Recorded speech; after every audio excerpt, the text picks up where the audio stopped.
Bonjour à tous, bienvenue pour une nouvelle vidéo. Aujourd'hui, j'ai décidé de faire une vidéo de grammaire. Donc, nous allons voir une règle très importante de la grammaire française. Il s'agit de l'accord du participe passé avec l'auxiliaire avoir. Avant de commencer, il faut savoir que le participe passé, en général, il s'accorde toujours en genre et en nombre avec l'auxiliaire être, mais avec l'auxiliaire avoir, il ne s'accorde jamais, sauf dans certaines conditions. Donc pour voir cette règle ensemble, j'ai décidé de faire trois parties. En première partie, on va précisément voir la règle de l'auxiliaire avoir au participe passé. Donc je vais vous expliquer cette règle et nous allons voir des exemples. En deuxième partie, l'auxiliaire avoir, il est toujours invariable, sauf si le complément d'objet direct le précède. Donc comme je vous ai dit, c'est dans ces cas-là qu'on va voir c'est quand que l'auxiliaire avoir, il peut s'accorder. Et pour terminer, et pour la troisième partie, nous terminerons par des exercices avec des traductions et une pratique de la règle que l'on a vue ensemble. La règle de l'auxiliaire avoir au participe passé. La règle, elle dit que le participe passé des verbes conjugués avec l'auxiliaire avoir, il ne s'accorde jamais avec le sujet. On dit qu'il est invariable si aucun complément d'objet direct, qu'on appelle le COD, ne le précède. Invariable, ça veut dire qu'il ne change jamais. Pour voir cette règle ensemble, voici quelques exemples. Premier exemple, les enfants ont mangé tous les gâteaux. Les enfants ont mangé quoi? Tous les gâteaux. Tous les gâteaux, c'est le complément d'objet direct. Et comme il se situe après le participe passé et surtout après l'auxiliaire qui est ici conjugué, nous ne pouvons donc pas faire l'accord. Et donc manger reste et, il est invariable, même si tous les gâteaux, c'est du pluriel. Donc ici, on ne change pas manger, on met juste et voilà. Deuxième exemple, elles auraient réussi si elles avaient écouté les parents. Donc logiquement, écouter, si on pouvait faire l'accord, ça aurait été ES, car les parents, c'est du pluriel. Mais, comme ici le COD, une nouvelle fois, il se situe après l'auxiliaire avoir, nous ne pouvons donc pas réaliser cet accord. Et donc écouter restera écouter et non ES. Passons désormais à la deuxième partie. Comme je l'ai évoqué dans l'introduction, l'auxiliaire avoir, il est invariable, sauf si le COD le précède. C'est-à-dire que l'auxiliaire avoir, il ne changera jamais, nous ne pouvons pas réaliser l'accord, sauf si le complément d'objet direct est avant cet auxiliaire. Il existe trois cas où nous pouvons réaliser l'accord. Donc, le complément d'objet direct précède le participe passé dans ces trois cas suivants. Premier cas, si le complément d'objet direct est qualifié de pronom relatif, nous allons voir un exemple dans cette phrase, mais avant tout, je vous ai mis quelques codes couleurs pour que vous puissiez bien observer chaque mot, chaque qualification de chaque mot. Donc dans cet exemple, j'ai fait quelques bêtises que ma mère n'a pas acceptées. Analysons cette phrase. Ici, en vert, nous avons le complément d'objet direct. Car on dit j'ai fait quoi? J'ai fait quelques bêtises. Ce complément d'objet direct devient un pronom relatif qui est que. Ensuite, nous avons le participe passé. Ma mère n'a pas accepté. Donc, si on respecte la règle, nous pouvons réaliser l'accord car le mot que, qui est ici pronom relatif et qui reprend le complément d'objet direct quelques bêtises, se situe avant l'auxiliaire avoir.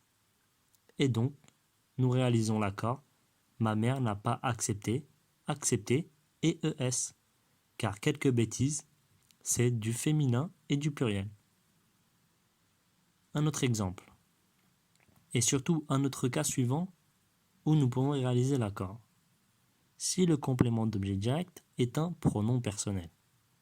Exemple, j'ai fait quelques bêtises et ma mère ne les a pas acceptées. Analysons de nouveau cette phrase. J'ai fait quoi? quelques bêtises. Quelques bêtises est donc le complément d'objet direct. Et ma mère ne les a pas acceptées. Les, qui reprend quelques bêtises, devient donc un pronom personnel. Et l'auxiliaire avoir ici se situe après le pronom personnel qui reprend le complément d'objet direct. Donc, si on respecte la règle, nous pouvons réaliser l'accord, car le pronom personnel qui reprend le complément d'objet direct est placé avant l'auxiliaire. Donc, le mot accepter est conjugué et il devient EES. Troisième et dernier cas, si le complément d'objet direct est désigné par une question ou une exclamation. Dans ce cas-là, quelle bêtise ma mère n'a pas acceptée? Analysons cette phrase. Quel, c'est le mot, le connecteur qui signifie la question. Et bêtise, c'est le complément d'objet direct. Et l'auxiliaire, A. Bêtise, complément d'objet direct. Ici, une nouvelle fois, l'auxiliaire avoir se situe après le complément d'objet direct et après le mot qui reprend la question. Ici, quel. Donc, nous pouvons réaliser une nouvelle fois l'accord. Et accepter devient donc EES car il reprend le mot bêtise qui est du féminin et du pluriel. Donc, si vous n'avez pas très bien compris la règle, nous allons faire des exemples encore en troisième partie pour que vous puissiez mieux comprendre. Et j'espère qu'avec le code couleur, vous pouvez bien analyser la situation. La dernière partie avec quelques exercices de traduction et des exercices qui reprennent la règle de l'auxiliaire avoir au participe passé que l'on vient d'évoquer. Premier exemple. The monkeys have eaten all the cheese. Les souris ont mangé tout le fromage. Ici l'auxiliaire c'est on. Le complément d'objet direct, tout le fromage. Dans cette phrase, le complément d'objet direct se situe après l'auxiliaire avoir. Donc, si l'on respecte la règle, nous ne pouvons pas réaliser l'accord. Et donc manger reste manger et non ES. Deuxième exemple qui reprend les trois cas que l'on a vus précédemment. Is eating the candy that his friend bought. Il mange les bonbons que son ami a achetés. Il mange quoi? Les bonbons. Les bonbons, complément d'objet direct. Que, pronom relatif qui reprend le complément les bonbons. Son ami a acheté. L'auxiliaire a se situe après le pronom relatif et le complément d'objet direct. Donc ici, nous pouvons réaliser l'accord. Et donc, le participe passé a acheté devient ES car les bonbons, c'est du pluriel et du masculin.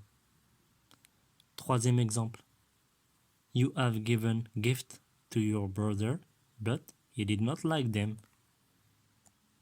Tu as donné des cadeaux à ton frère, mais il ne les a pas aimés. Tu as donné quoi? Des cadeaux. Des cadeaux, complément d'objet direct. Ensuite, les pronoms personnels qui désignent les cadeaux. Et l'auxiliaire a se situe après le pronom personnel. Et donc ici, nous pouvons réaliser une nouvelle fois l'accord. Et donc, le participe passé a aimé devient ES, car le complément d'objet direct cadeau est du masculin pluriel. Pour terminer ce dernier exemple, so, which solutions did he find? Donc, quelle solution a-t-il trouvé? Le complément d'objet direct, solution. Quel, qui désigne la marque de la question, et l'auxiliaire avoir qui se situe après le complément d'objet direct et après le connecteur quel qui reprend la question. Donc ici, nous pouvons encore réaliser l'accord et donc le participe passé à trouver devient EES car la solution c'est du féminin et du pluriel. Voilà, l'exercice est terminé. J'espère que vous avez compris la règle du participe passé avec l'auxiliaire avoir. Si vous avez aimé la vidéo, n'hésitez pas à partager et n'hésitez pas à liker. Si vous avez des questions concernant cette règle, n'hésitez pas aussi à me poser vos questions en commentaire. Je prendrai mon temps pour vous répondre. Merci beaucoup pour le visionnage. On se retrouve une prochaine fois. Au revoir.